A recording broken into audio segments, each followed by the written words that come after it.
In Israel, while many are dissatisfied with the current political system, the question remains, what new format should be embraced? The political system in Israel doesn't work.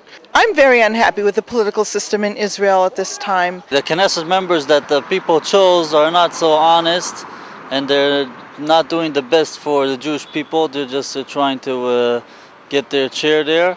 It's a system that does not represent the people. The people go and vote, but the politicians are not beholden to them. They are not responsible to them. They don't listen to them. There's no process in place to listen to the people.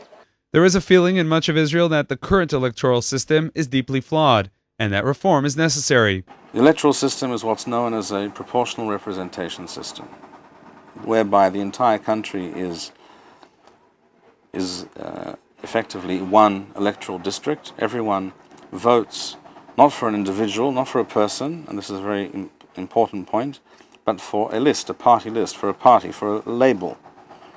When you do not have constituency elections, when you're voting for party slates rather than individual candidates who are responsible to you in a particular district, you have really broken the bond between the representative and the citizen, and that is contrary to democracy. One of the difficulties with the Knesset system is that it discourages even failed politicians from leaving office, or members of Knesset acting against the government out of fear of losing power. Whatever vices that human beings have, and we all have these vices, the system entrenches it, maximizes it, and what it's generating is egotism. That's what it's doing.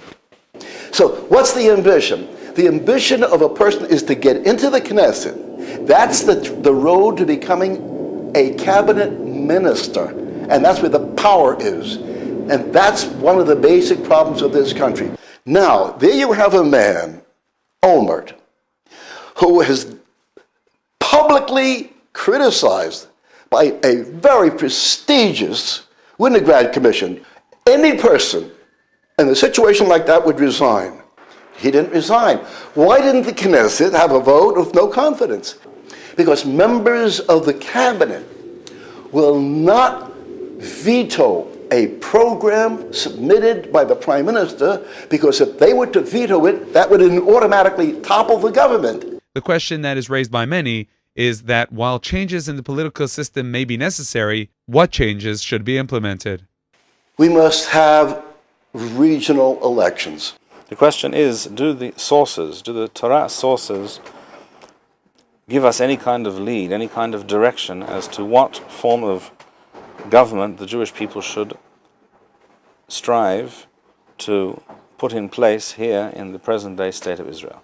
Regional elections, making members of the Knesset individually accountable to the voters, is not enough.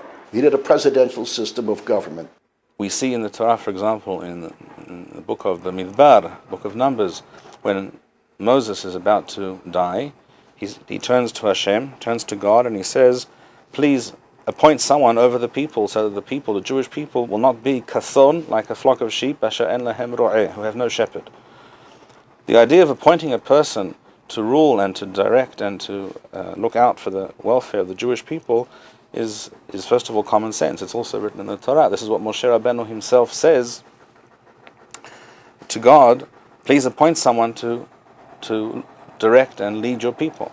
There is no such thing as a perfect system. We have a perfect system. The Torah you had a lousy king sometimes, and you had lousy Kohanim and so on, false prophets and so on. There's no institutional substitute for wisdom and virtue. But if you don't have the right institutions, even if you've got some wisdom, you're not going to get anywhere. That's the point. So